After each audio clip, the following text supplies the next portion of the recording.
Hello and welcome back everyone to my class. আজি মই তোমালোকৰ হৈতে 5টা কুৱেশ্যন ডিসকাস কৰিম যিকেটা এইচএস ফাইনেলৰ কাৰণে ইম্পৰ্টেন্ট আৰু বাৰে বাৰে এক্সামত আহি থকা দেখা যায়।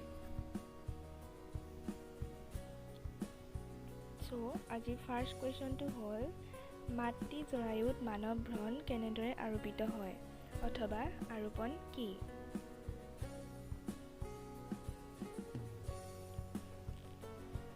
বীজপুতি বা ব্লাষ্ট'চিষ্টৰ কোষবোৰে সৃষ্টি কৰা ট্ৰফোব্লাষ্ট তৰপটো জৰায়ুৰ এণ্ডোমেট্ৰিয়ামৰ লগত সংলগ্ন হয় আৰু আভ্যন্তৰীণ কোষ সমষ্টিটো ভ্ৰূণলৈ ৰূপান্তৰিত হয়। সংলগ্ন হোৱাৰ পিছতে জৰায়ুৰ কোষবোৰৰ খৰতকীয়াকৈ বিভাজন হয় আৰু ক্ৰমে ব্লাষ্ট'চিষ্টক আৱৰি ধৰে। ফলত ব্লাষ্ট'চিষ্টটো জৰায়ুৰ এণ্ডোমেট্ৰিয়ামৰ ভিতৰত আবদ্ধ হৈ পৰে। ইয়াকে আৰোপণ বোলা হয়। ইয়াৰ পিছতে গৰ্ভাৱস্থা আৰম্ভ হয়।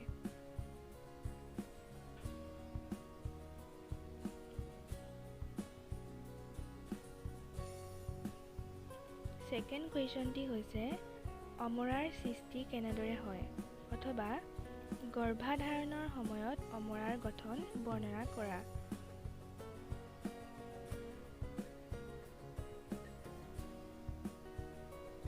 ইয়াৰ উত্তৰটো হৈছে আৰোপণৰ পাছত ট্ৰফোব্লাষ্ট তৰপটোৰ পৰা জৰায়ু অংকুৰিকা নামৰ অসংখ্য আঙুলি সদৃশ প্ৰবৰ্ধ ওলায়। এইবোৰ জৰায়ুৰ কলা আৰু ৰক্তনলিকাৰে আবৃত হৈ পৰে। জৰায়ু অংকুৰিকা আৰু জৰায়ু কলা ক্ৰমান্বয়ে একীভূত হৈ পৰে আৰু ইয়ে মাতৃদেহ আৰু বিকশিত ভ্ৰূণদেহৰ মাজৰ গঠনাত্মক আৰু কাৰ্যকৰী অংশত পৰিণত হয় যাক প্লেচেণ্টা বা অমৰা বোলা হয়।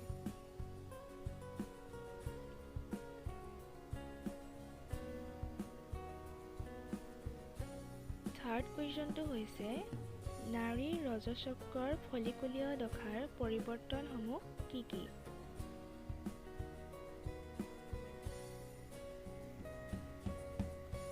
ইয়াৰ উত্তৰটি হৈছে নাৰীৰ ৰজচক্ৰৰ ফলিকুলীয় দশা ঋতুচক্ৰৰ ষষ্ঠ দিনৰ পৰা চতুৰ্দশ দিনলৈকে চলি থাকে। এই দশাত হোৱা পৰিৱৰ্তনসমূহ তলত উল্লেখ কৰা হ'ল। নাম্বাৰ 1, এই দশাত পিটুইটাৰী গ্ৰন্থিৰ পৰা ফলিকুল কোষ উদ্দীপক হৰম'ন FSH ক্ষৰণ হয়। এই হৰম'নে ফলিকুল থলিৰ ভিতৰত থকা প্ৰাথমিক ডিম্ব মাতৃকোষৰ বৃদ্ধি আৰু বিকাশৰ বাবে উদ্দীপনা যোগায়। লগতে ডিম্বথলীক গ্ৰেফিয়ান থলীলৈ ৰূপান্তৰিত কৰে।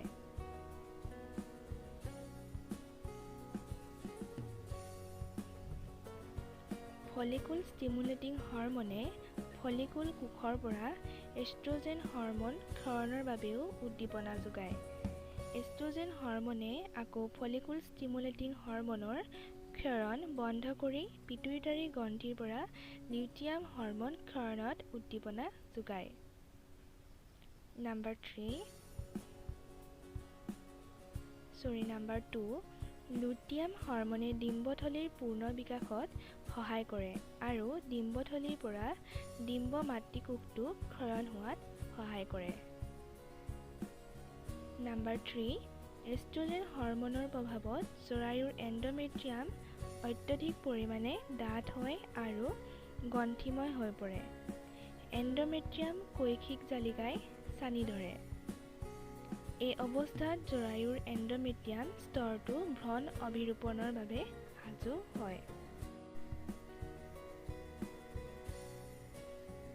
কুৱেশ্যন নাম্বাৰ 4, শুক্ৰাণুৰ এটা পৰিচ্ছন্ন চিহ্নিত চিত্ৰ আঁকা।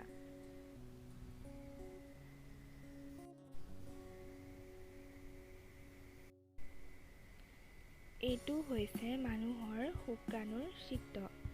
শুক্ৰাণুটোৰ চাৰিওফালে থকা আৱৰণখনক প্লাজমা আৱৰণ বুলি কোৱা হয়।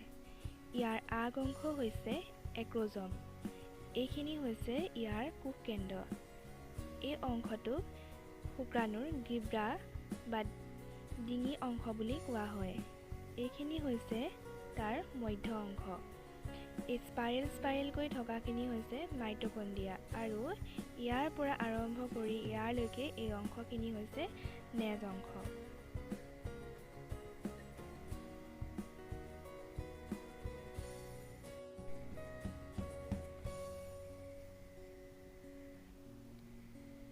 আজিৰ শেষৰ প্ৰশ্নটি হৈছে দুগ্ধক্ষৰণ হোৱাৰ লগে লগে উৎপন্ন হোৱা দুগ্ধক কি বুলি কোৱা হয়?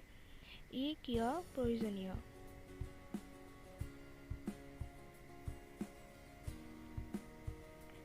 ইয়াৰ উত্তৰটো হৈছে দুগ্ধক্ষৰণ হোৱাৰ লগে লগে উৎপন্ন হোৱা দুগ্ধক ফেহু বা কলোষ্ট্ৰাম বোলে। ইয়াৰ প্ৰয়োজনীয়তা: ফেহুত নৱজাতকৰ দেহত বিকাশ হ'বলগীয়া প্ৰতিৰোধ ক্ষমতাৰ বাবে আৱশ্যকীয় বহুকেইবিধ এণ্টিবডি থাকে। সেয়েহে শিশু দেহৰ বৃদ্ধিৰ প্ৰাথমিক কালছোৱাত মাতৃদুগ্ধ খুৱাইহে একোজন স্বাস্থ্যৱান শিশু পাব পাৰি বুলি চিকিৎসকসকলে পৰামৰ্শ আগবঢ়ায়।